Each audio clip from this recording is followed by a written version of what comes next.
Hello and welcome back to The Good, the Scaz The Rugby in partnership with Vodafone. We're in partly cloudy Aldershot today, which if you've never been is like south of London, halfway to Portsmouth, if that's useful.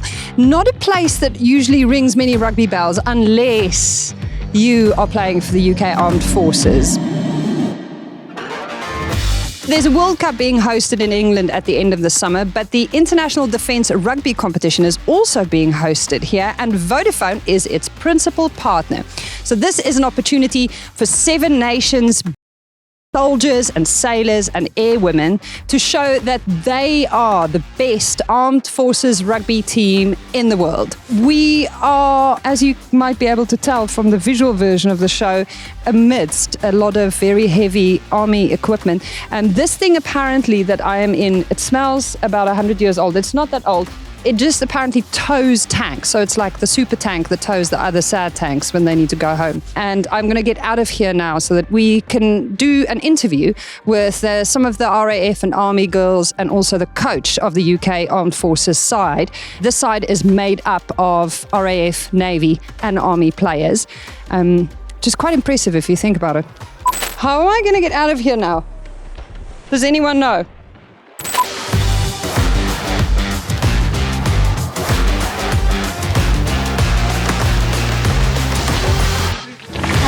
We're ready for anything. Just in case. So dangerous. Just in case we get chased. Kick about. That's it. We're ready. Yeah, they are ready. They're so ready they even came in boots. Welcome to The Good, the Scaz The Rugby girls. It's great to see all of your faces. First up from the far end, Warrant Officer 2, Sarah Huddy Mitchelson, coach of the UK Armed Forces Women. It's great to have you on the show, Sarah. Staff Sergeant Jade Mullen, UK Armed Forces captain of the women's team, also Army women captain. Squadron leader Louise Langton, player, UK Armed Forces and Royal Air Force. And then Warrant Officer 2, Company Sergeant Major Ray Metters, Army. A lot of those words that I just used mean so little to me. I have to say I'm probably the last person to have ever thought I'd be let onto a garrison of the armed forces in this country, but I have just done my citizenship test and I did pass. So I do feel like this is a really nice reward for me to now come and see what happens in here with you brilliant girls. So congratulations firstly on being selected. Love the kit. So good. Love the purple, full brand, Vodafone on the front.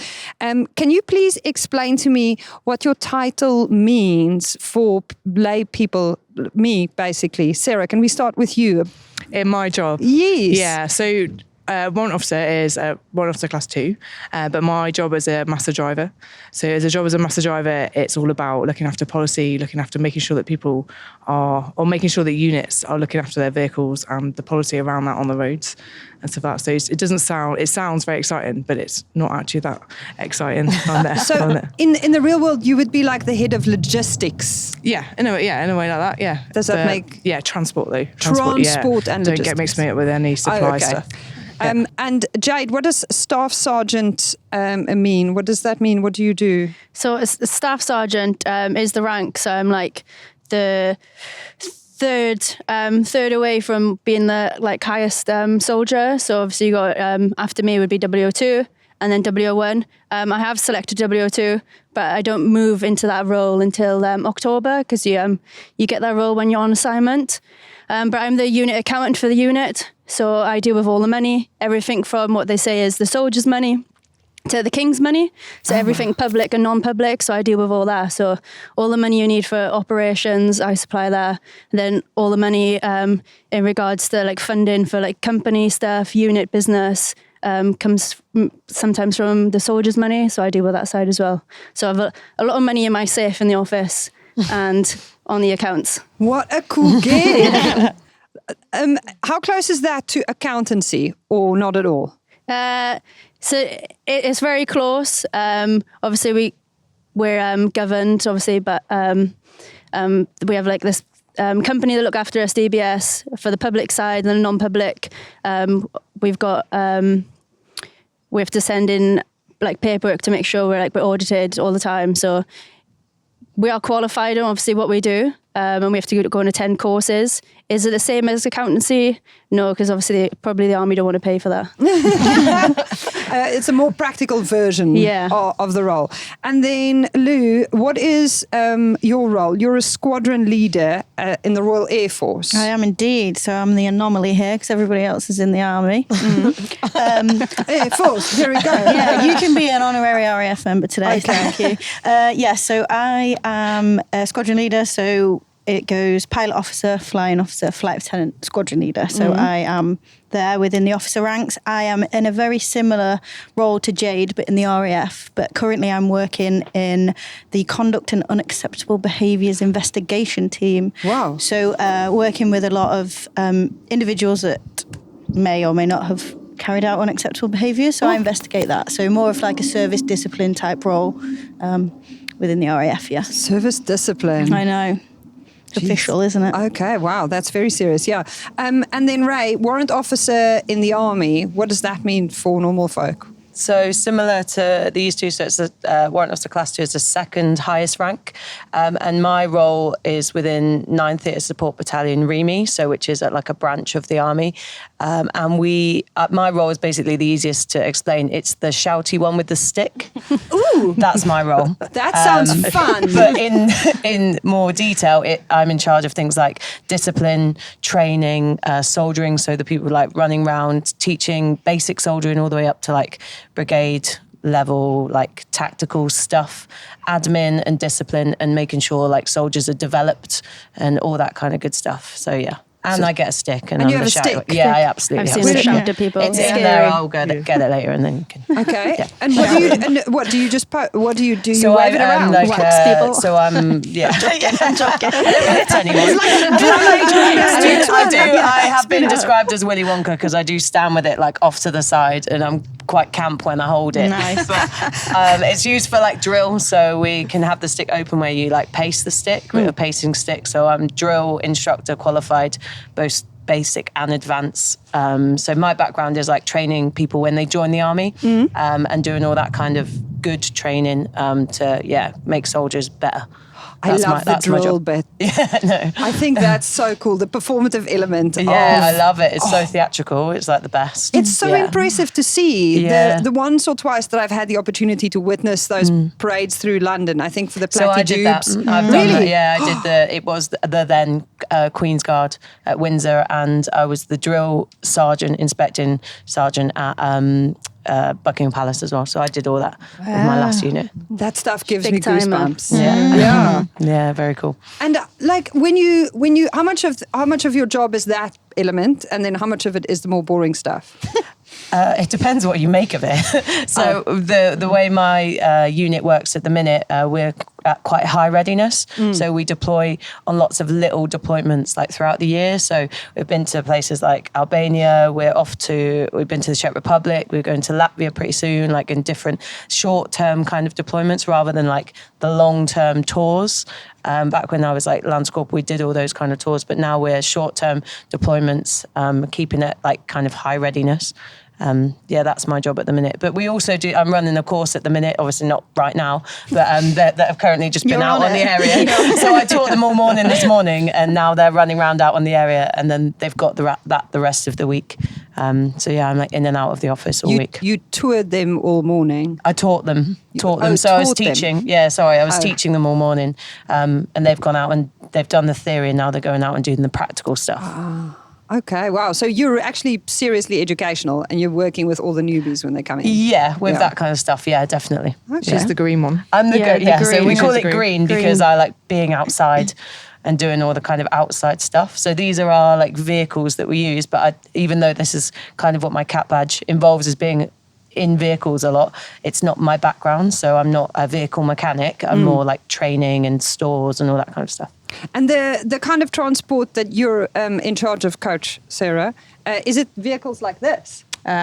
I'm qualified to do that, but I don't. In the role that I'm in now, that's not anything that I look after really. Oh. My main role is to make sure is to do assurance. So I will go around to all the different units and ensure that they are looking after their vehicles correctly and they are driving them current, competent, and stuff like that. And if they're not, that's my job then to make sure that they are and put the processes in place that they are like not looking after vehicles and make sure they're doing everything within policy so it's safe. That's probably the biggest word, safe. Safety. Safety and all that kind of. Okay. And now, what position do you girls play? Let's just quickly go through. Jade, captain. Yeah, captain. I'm in the backs. I'd say centres are 15, but if you ask the coach, it's anywhere in the backs, really. Kind of just get moved around. So for Army this season, I played 10. For the last UCAF game, I was in the centres. Okay. Which one do you prefer?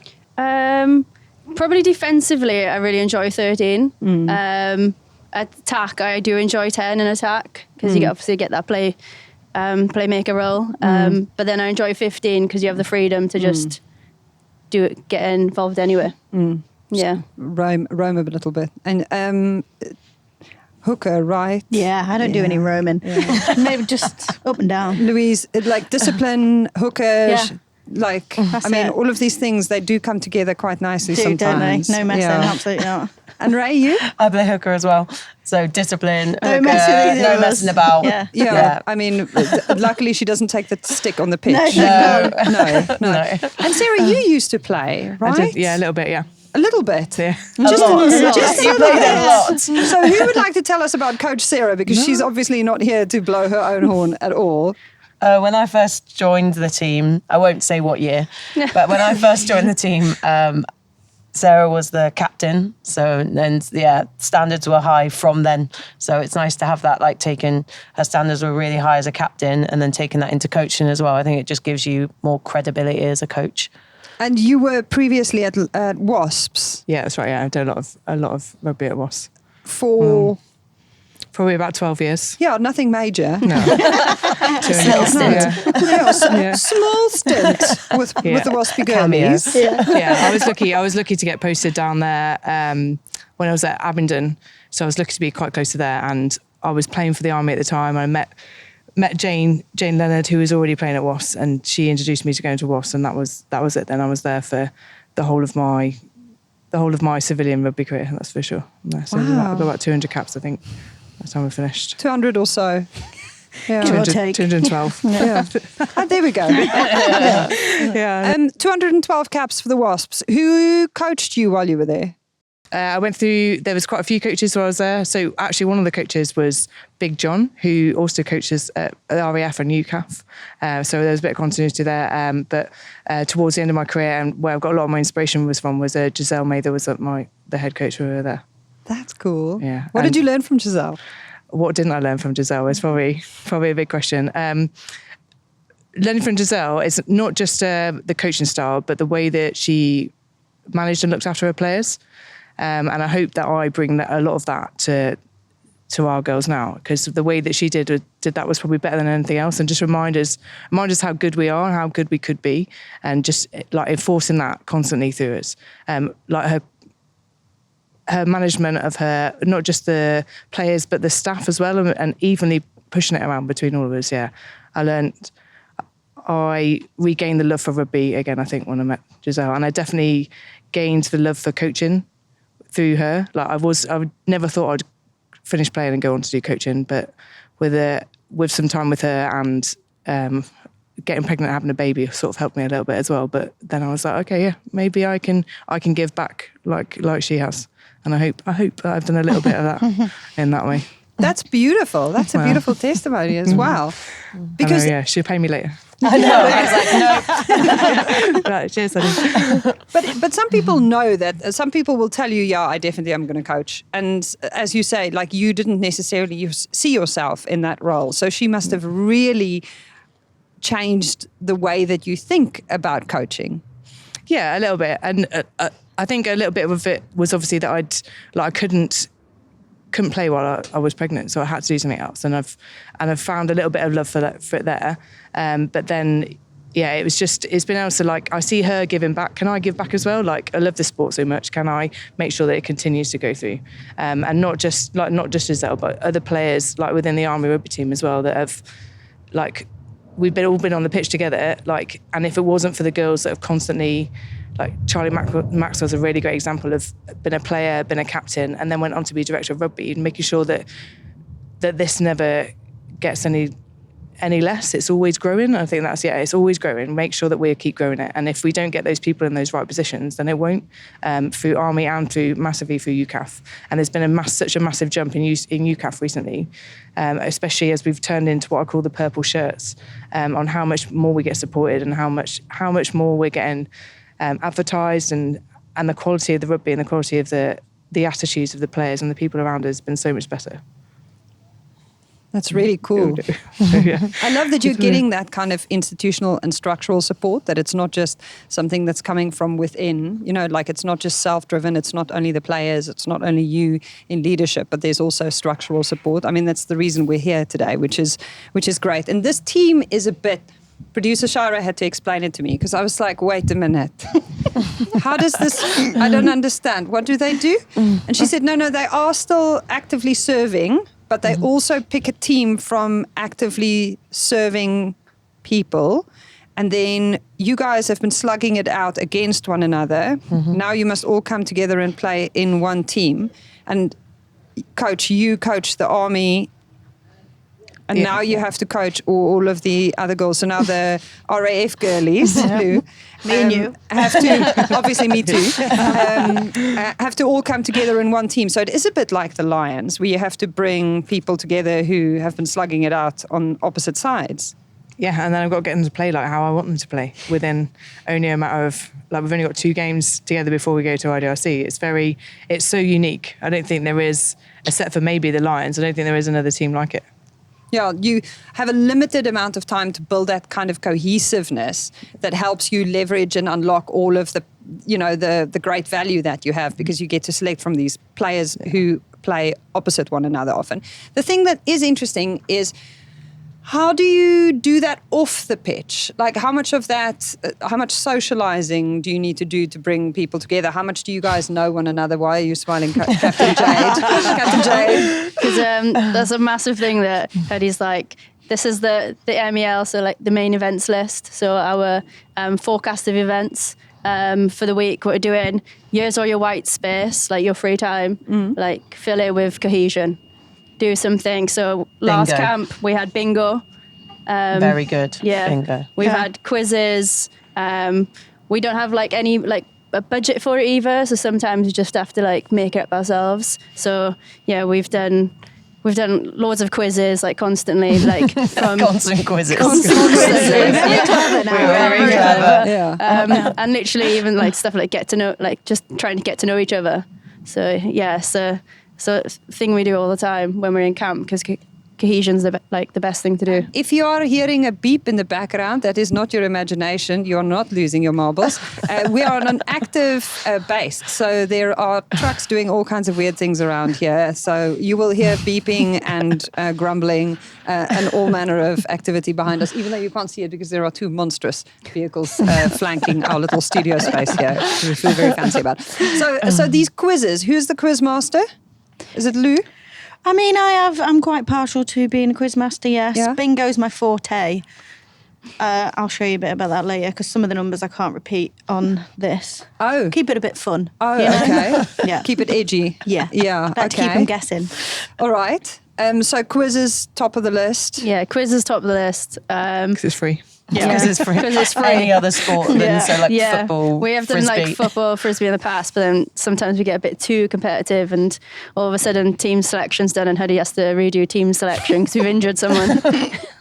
So What is interesting, I've done a bit of work recently with the British and Irish Lions, and the boys have to really initially go out of their way to not room together with players that they play in their own teams with, and spend too much time falling into the trap of just socialising with the guys that you know because you play together for Scotland, or you play together for England, or you play together for Ireland. How much of that kind of purposeful getting to know one another across the aisle are you doing, Lou? Yeah, quite a lot. I mean, it is easy to do that. It's very Yeah. easy to fall into those avenues. But How do we do it in last camp? well, so there's a bit of a stigma about RAF, and well, the accommodation wasn't quite up to RAF standards last year. So Are the RAF girlies the divas? Bougie. I'll leave that to your imagination. However, Very me. did accidentally book an Airbnb because I wasn't ready to stay in the accommodation. The only people that were left were army girls, so And the that's poor all I'm people. saying. The poor people and the army girls. stayed in the Yeah. accommodation. We Oh, grinned wow. The it out. Navy booked one Yeah. and the RAF booked one. Yeah, majority So- of the RAF. Times are hard. It's not Yeah. for me. Yeah. Wow. Okay. Any other divisive topics when it comes to building cohesion, coach? Like, to be fair, they make it easier when they do things like that because it's easy banter. It's and they, fun. like, Yeah. they can just be the guinea pigs when it comes to defence. Yeah. Yeah. Yeah. But no, yeah, like, and obviously when we go to the IDRC, it's going to be a little bit different, and there'll be no people living out in their going off to get their own A and B and stuff. And that, but understandably, while we were there, it wasn't quite up to their standards. Apparently, the rats weren't that friendly in the. The rats were not friendly. No. It wasn't that bad. It wasn't that bad. It was horrid. It was quite bad. Yeah, it was probably one of the worst ones we've been in. But you know, We suffer together. we suffered together. Some of you suffered together. What doesn't kill you? Yeah, not quite. Anyone can suffer. A little That's all I'm forced saying. bonding. Yeah. You know? And how long do you have to prepare a team? So, Sarah, when do you hear that you are coaching this side for this competition? So our 2023 December was when it was announced I'd be head coach. These guys interviewed me to get that role. So me and Jay were part of the this event, so the International Defence Rugby Championship, when it went to New Zealand 4 years ago.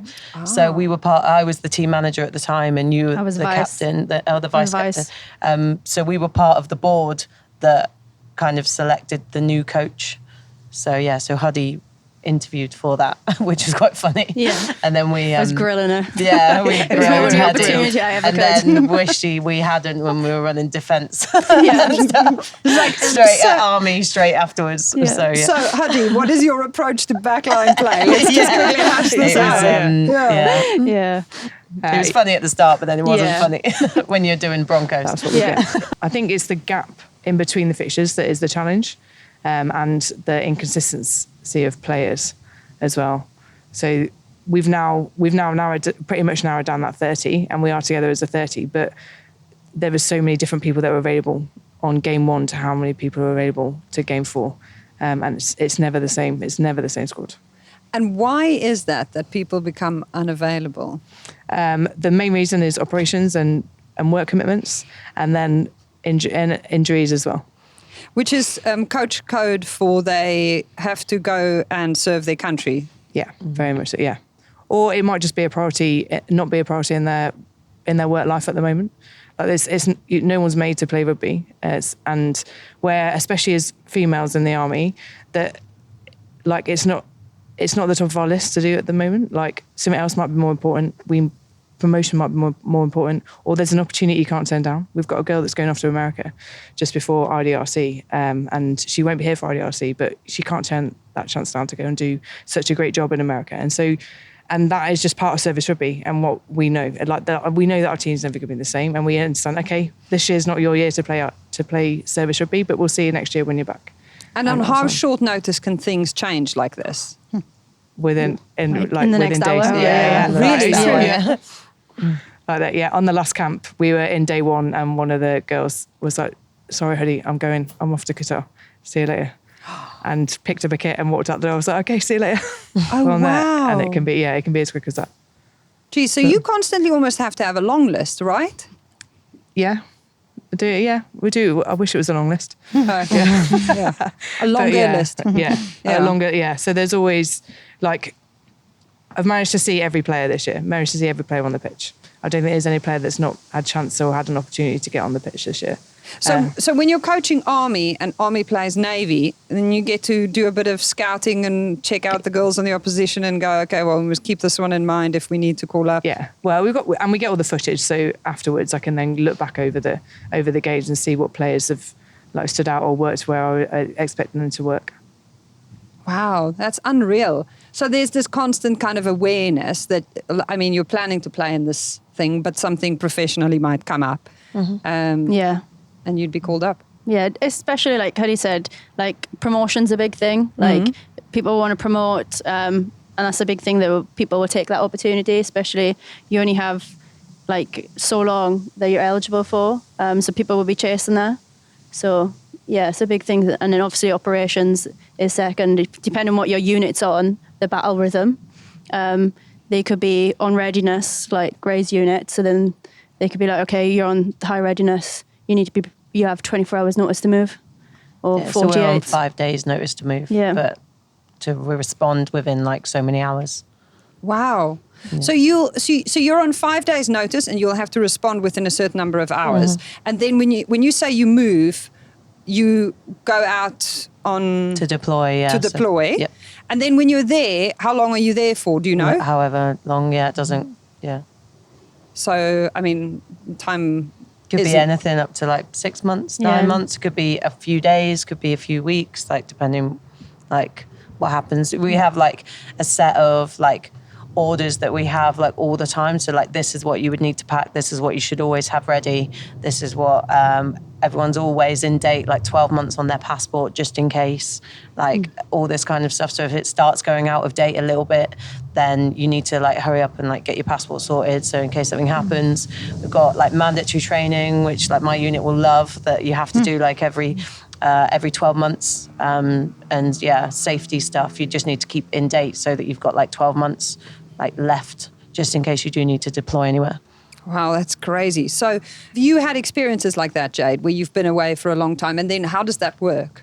Yeah, so I deployed when Afghan was going on. I deployed to Afghan, and I did an 8-month deployment. And basically, in that 8 months being away from home, that's like when the England girls go into the Rugby World Cup campaign, and they're away from home for the 8-9 weeks. But they are obviously got accommodation. They can ring, text home wherever they are. Whereas when I went away for 8 months in Afghan, I was only allowed to call home once a week, and it was only for 20 minutes.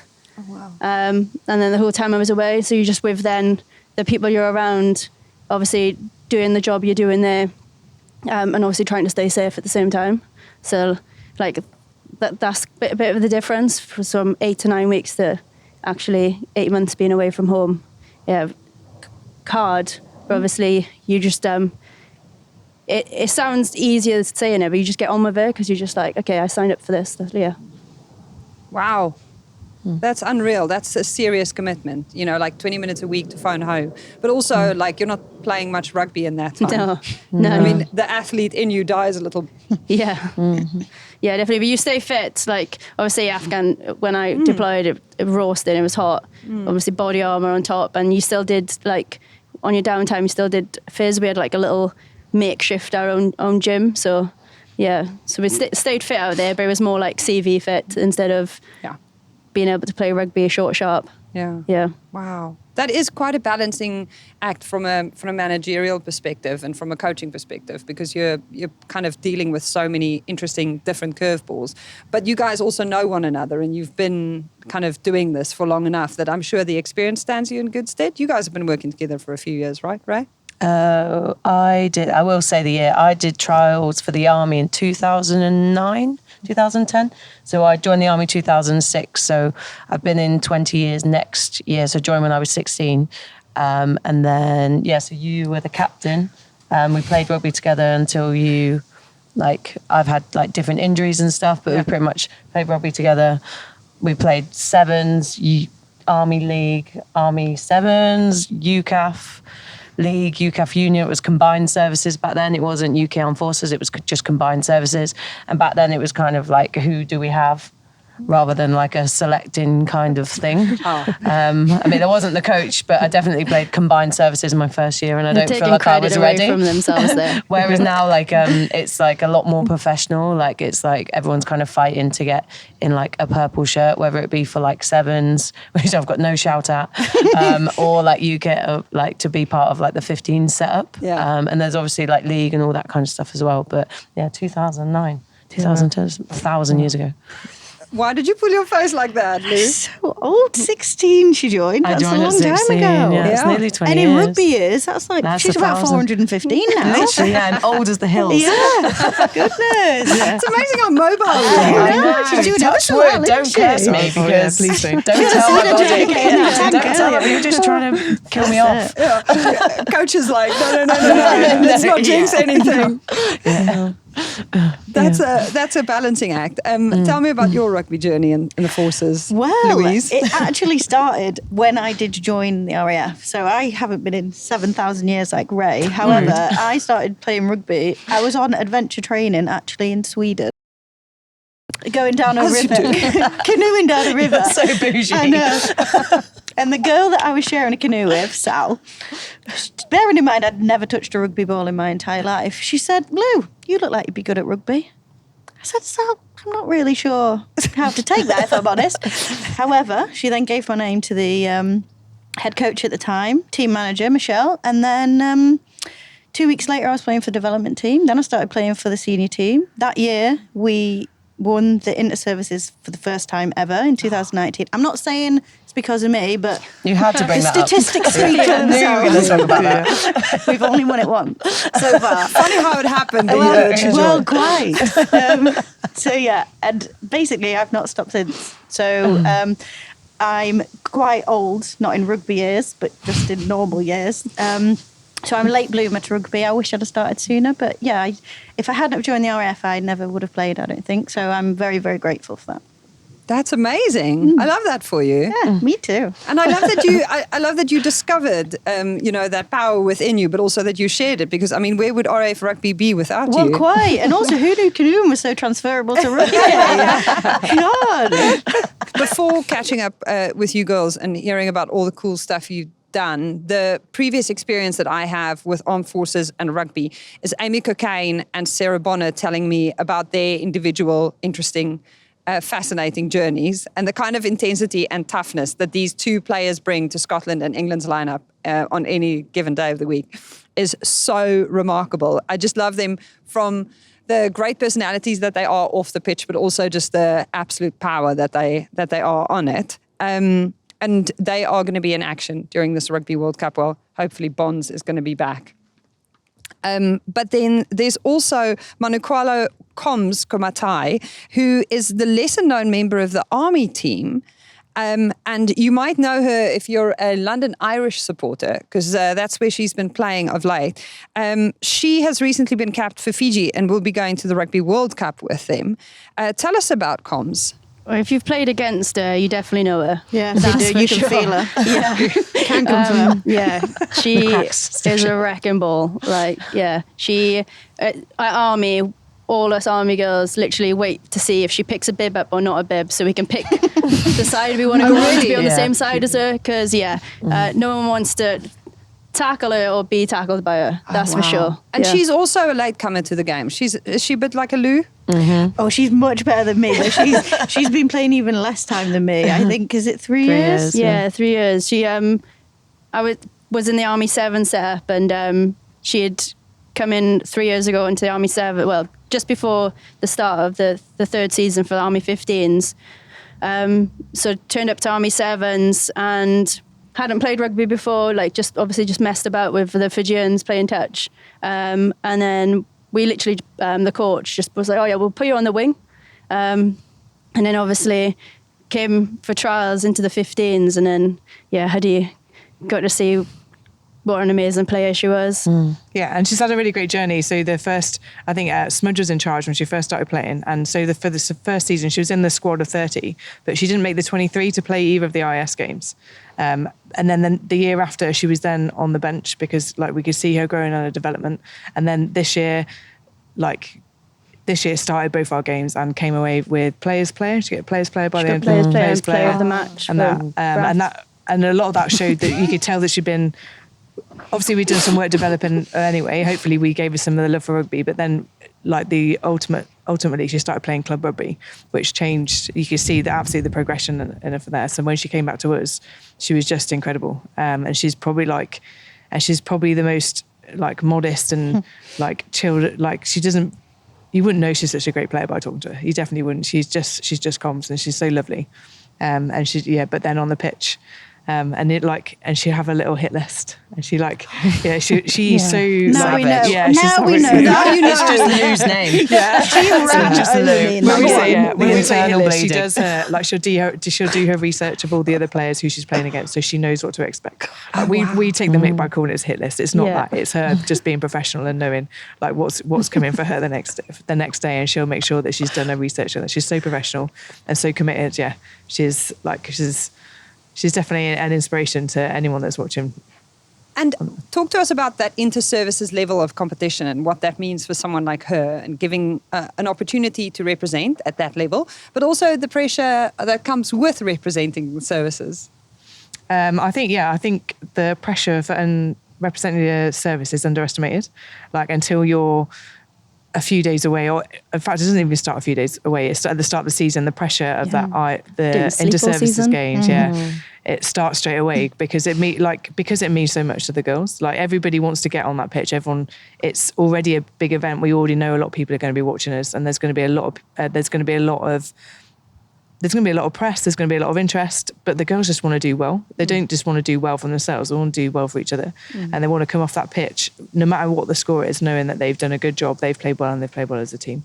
And that starts at the start of the season. And if they haven't done that by we only have 2 games the whole year that actually really matter.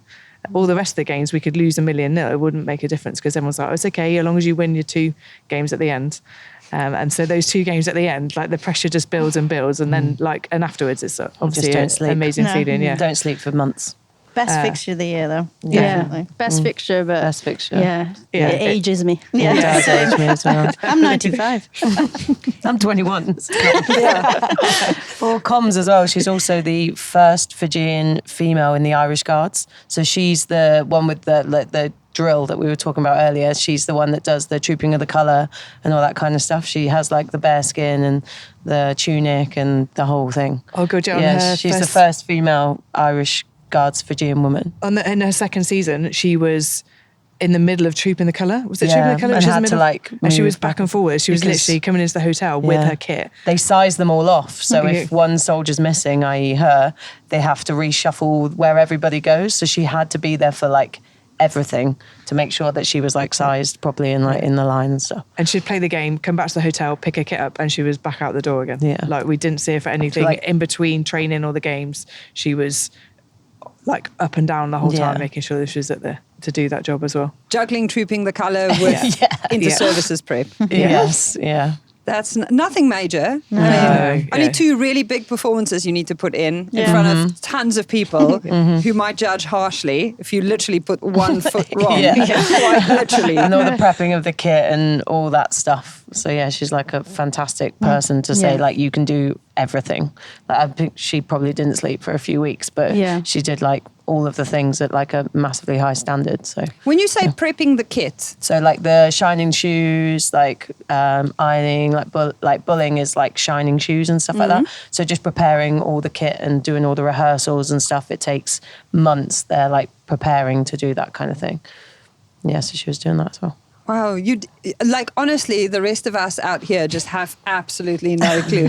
Every now and again, I have a conversation with someone. I was like, oh, there is a whole world here that lives so far outside of my appreciation or understanding. Because you see the pictures from Trooping the Colour, or you might be in London that day and you'll be like, oh, there's something big going on here. But that's like, months-long preparation. But her unit are so proud of her as well. And they gave her all this support and help to get her back to Fiji so she could do those trials. And they come and watch and support the games whenever they can and stuff. Like all of ours pretty much do. The last time the IDRC was played, let's talk about this event. How did the UK Armed Forces do in that tournament? Is this an awkward topic? Should I not be asking this question? It's not an awkward definitely topic. not. We didn't perform as we should have performed. Like we went out there with like a talented squad. Like I was vice captain. Sean Williams was captain. We had like a really good squad go out there. Obviously, we were missing the likes of like Lucy Nye because she had been deployed. Because of the service comes first. But yeah, we didn't get out the pool. we were really disappointed. We never got the rugby right. That was it. It was like a great experience, and to be a part of the first IDRC for women's forces was unreal. And New Zealand hosted it really well. But yeah, we were disappointed in ourselves. Like we should have done better. We could have done better. We just didn't. Yeah. I think we underestimated the competition, didn't we? Yeah. We underestimated it, and we didn't do anything before until we got on the plane. We didn't do enough preparation to take ourselves out there. It was all done while we were there. And looking back, there's easy fixes, and we had the best time out there. But like you say, the rugby definitely could be better, and that's because I think we just underestimated it a little bit. That's brave to say that, to come out and say, listen, this time we're going to definitely see the opportunity in this, but also the responsibility to prepare properly going into it. How did the IDRC start up, and what's the reason for its existence? Tell me more about the tournament. The men have been doing it for an extra 2. They've done an extra 2 more than what we've done, haven't they, I think? And they run it alongside the Men's World Cup, wherever the Men's World Cup is at the same time, to grow the interest in the sport, to grow the interest in the fact that it's defence rugby, to grow the interest in that. So, and if you're running it alongside the World Cup, there's already people out there to watch rugby. And if there's another game of rugby to watch, let's go and watch that as well. Yeah, and that's what happened for us when we went down to New Zealand. We also got the chance to go and watch the World Cup ourselves. We went to Eden Park to watch the first games, which is incredible. We would never have got that opportunity. And instead of spending a fortune on tickets, but. The whole point is to grow the sport and grow the interest and show you that it can be how well it is. It can be done in defence as well as just do the Premiership rugby and things like that. And what does it do for international relations? Do you guys hang out then with your opponents competing in the tournament? Do you get to know some of the other forces girls? Yeah, I think when we went over to New Zealand, unfortunately we were on a camp like by ourselves, and I think it was something we definitely missed out on. Like we only really got together with all the other teams like on game days after games, where emotions are still kind of quite high, and then like towards like the end part of so I think like planning them coming over to the UK is something we've really like concentrated on. So we're only split between 2 camps, and they're either in Sandhurst or in Aldershot. Like we've planned in like things for like social between the teams, like networking day, like development, getting to know them and what they do in their jobs. Like I feel like it's like really, really important, and it's something that like has been put into like the planning by like Laura, and like Jade's had a lot to do with like planning like social days.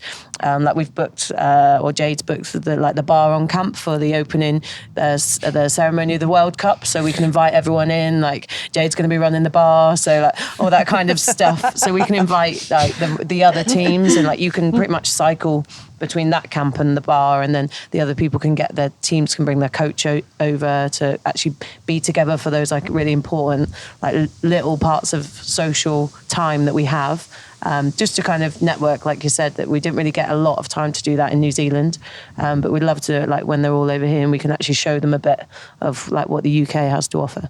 I'd never have thought about the comparing and contrasting experience, like as you say, like networking with people who are also servicemen and women in other countries. Yeah.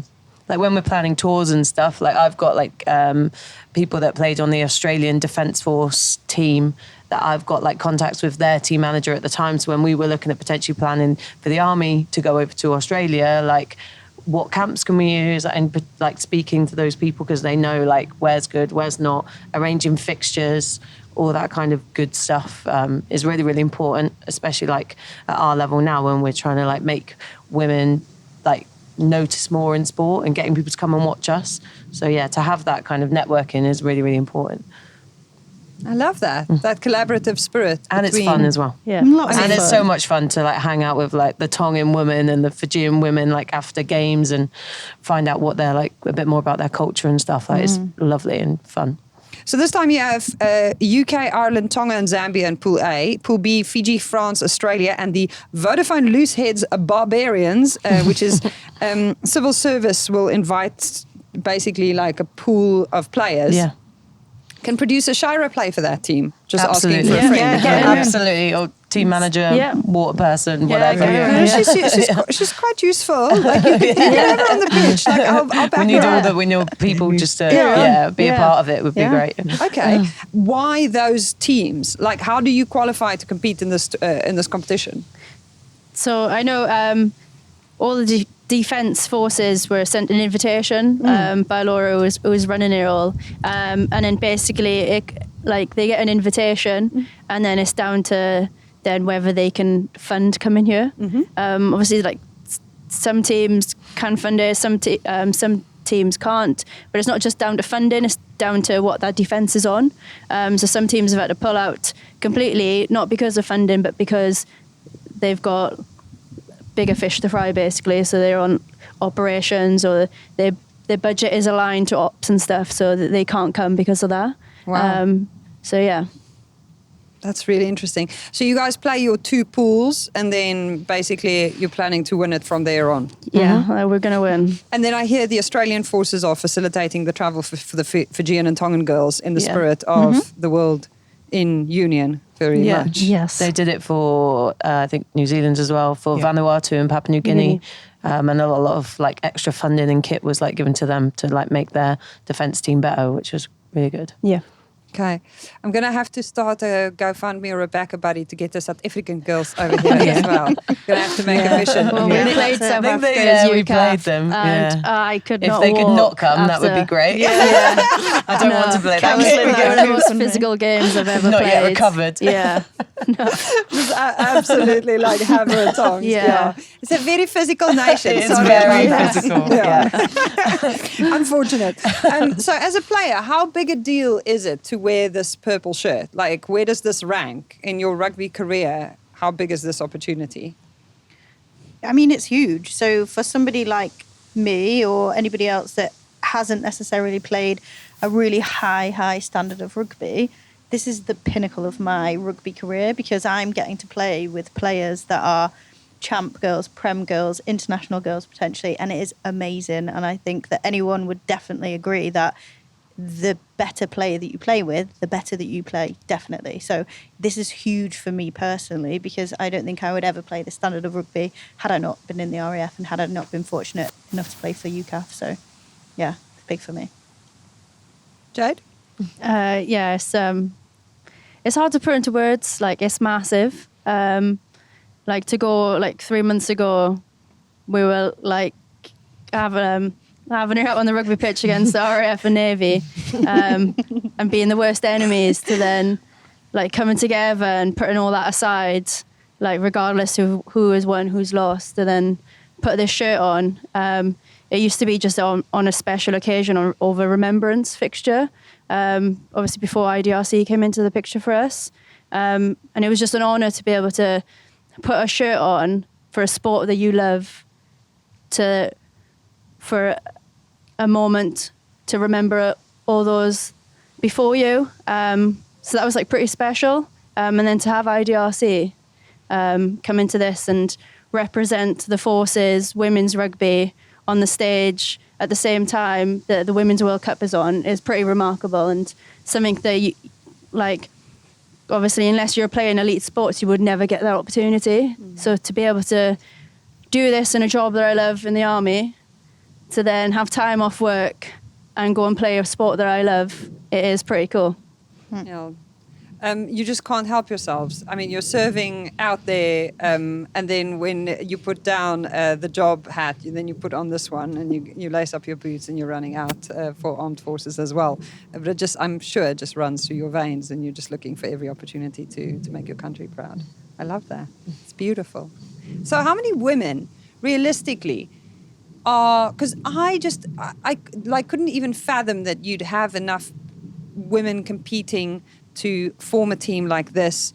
And then Scarratt told me there's 75,000 people in the Army, 30,000 in the Navy, 30,000 in the RAF, and women make up roughly 10% of that number. So you've got a potential pool of 3, and another 7.5, so 13, 14,000 people potentially. That is a really big potential pool of players, but the RAF actually has a higher number of players than the other two services? Why do you guys get to recruit so well? What is it that you do right over there? Maybe they just heard that canoeing's really fun, so they just want to join the RAF. I mean, what are you doing on Why your canoeing wouldn't trips you? in Well, Sweden? well, I mean, Airbnbs. Like, I wouldn't join the army Who if I knew wouldn't about join this. the RAF? I don't know. I think it's difficult to recruit across all services. So I think there has to be a certain type of individual that would join the armed forces anyway. I think there are definitely individuals that would like to join the armed forces, and some people are definitely against that. And I don't know what we're doing that's different, but I'm glad that we are seeing increases in numbers across all three services, which is fantastic news from what we previously, maybe a decade ago, had. And the positions that we're all in, look at our ranks that we're in at this moment in time. It's amazing to see us, 4 women sat here in the ranks that we're in, representing us. But I don't know what the RAF are doing different, but I mean, I'm glad of it. and that's growing in the army as well? Yeah, it's always growing. There's a lot of support about getting more women into the army anyway, and like increasing that. And I'm trying to find rugby players to join the army, where a lot of our rugby players have come from soldiers that we turned into rugby players. Very much to start with, very much at the beginning of when I started playing. A lot of there was a few players that had played before, but most of our players hadn't played rugby before they joined the army. Had you played rugby before? I was a footballer. You was a footballer?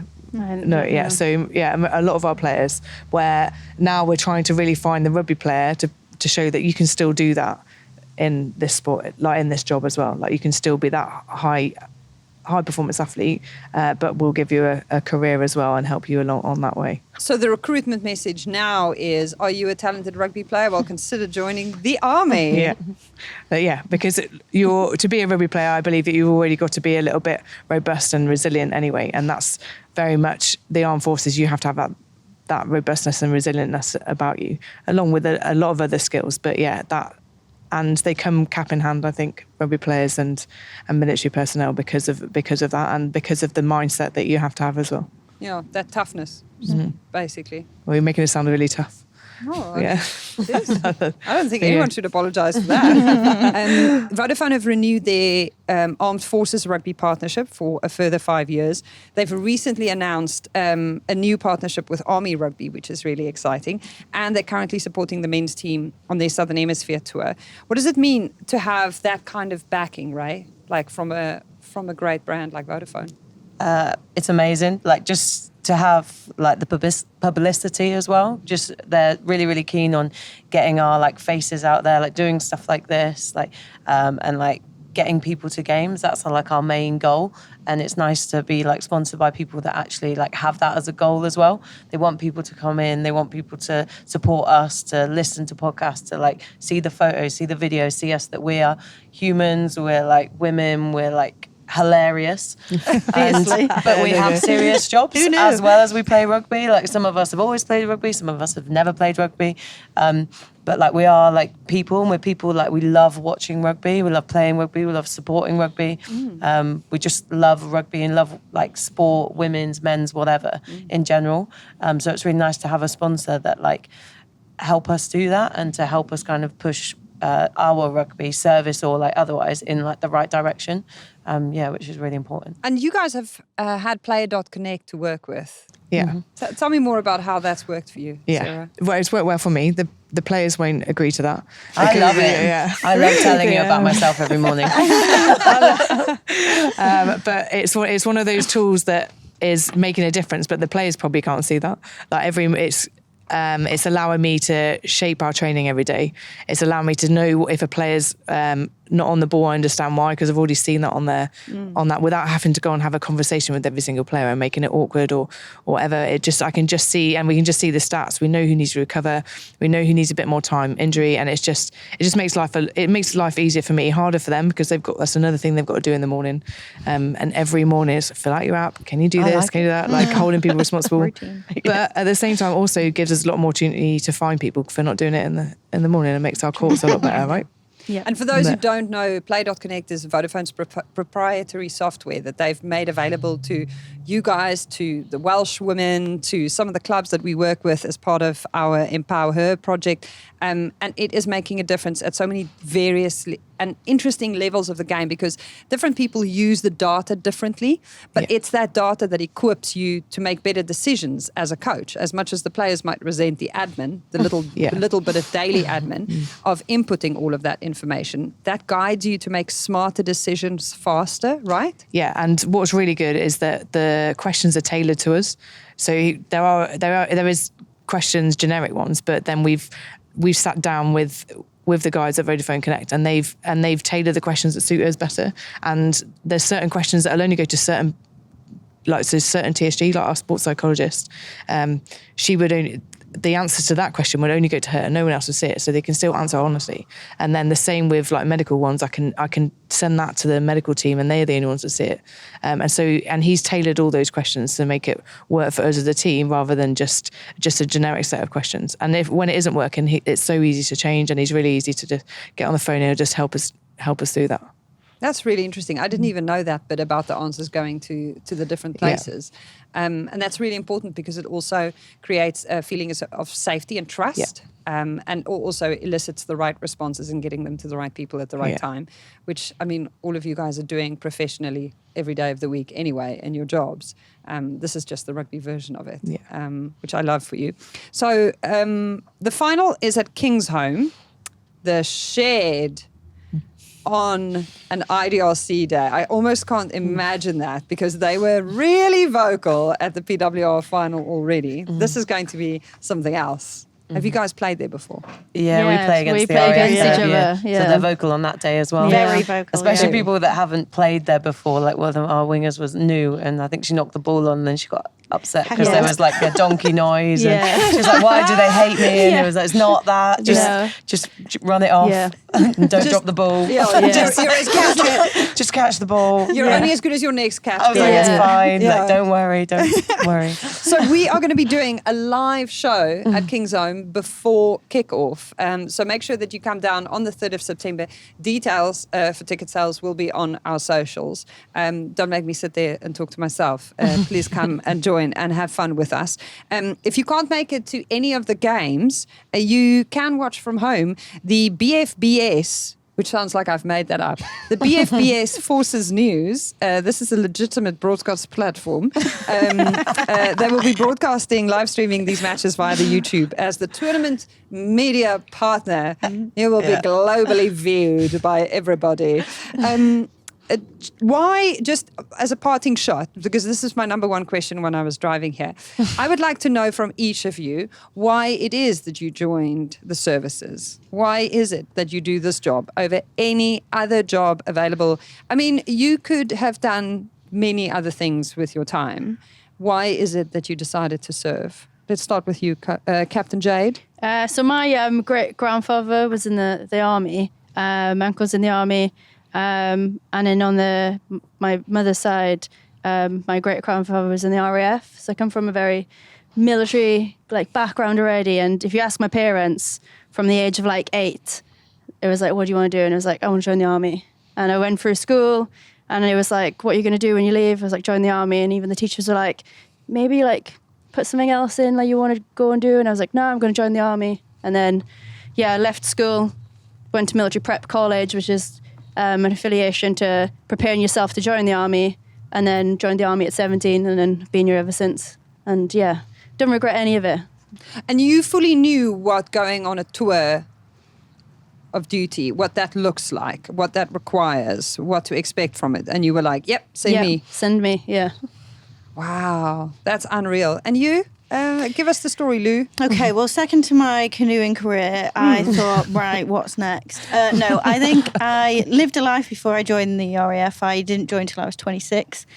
I wanted to get all that out of the way, but I'd always known that I wanted to join the RAF. So I don't come from a military family at all. My uncle was in the army, but aside from that, I know no one else that was in the RAF, and it's just always resonated with me that I wanted to join the military, specifically the RAF. Proud to be part of the UK, and I just wanted to serve, so it's always something that I wanted to do. I wanted to get Fun Time Gal Louise out of the way before I joined. I'm not Fun Time Gal Louise now, but just in a more professional capacity. And then I joined the RAF at 26 and have never looked back. It is very British summer right now, where it is not cold, but it is raining on us. If you can see it, I don't think any of us are terribly upset by this. I'm fine. We're fine. If it's not raining, it's not training. Yeah. Right? Yeah. If it's not raining, And it's not skin is training. waterproof. We are on an army base. Skin is waterproof. We did book this to happen. Yeah. Is this you testing me? No. I might have to go to my Airbnb in a minute. I'm just going to do this for Lou. Someone needs to bring me an umbrella. Where is your stick? Maybe we can just hold it over here. How big is I'll it? get you, Mum. Don't worry. Thank you. I'll protect you. And you, right? So I'm from Cornwall. So I joined the army to travel. So I kind of wanted to join the RAF, but I'm kind of glad I didn't go down that route. I don't think I could pull off the hat. But yeah, so I joined the army. All the way back in 2006. All the things I wanted to drive. Yeah, I wanted to drive a tank. That was what a 16-year-old me said, and I wasn't allowed because females weren't allowed to drive tanks back then. They can now, and obviously it's all kind of equal now. And yeah, I just wanted to travel, and I'm fortunate enough that I've managed to travel. I did Afghan with my 3rd unit. I've done a lot of training, the rugby tours and sports tours that I've been fortunate enough to been on. With the army, we've been to New Zealand, Australia, New York, all these wonderful places that staying from Cornwall, I probably never would have got the opportunity to go to, and being able to play rugby and go with your friends. And I've been to South Africa, with the Remy and all that kind of stuff. Well, I mean, which I never would have been, never would have done in my wildest dreams, being from Cornwall. But yeah, I'm really proud of where I'm from and what we've managed to do. Coming through the army, and especially seeing how far we've come as an army team.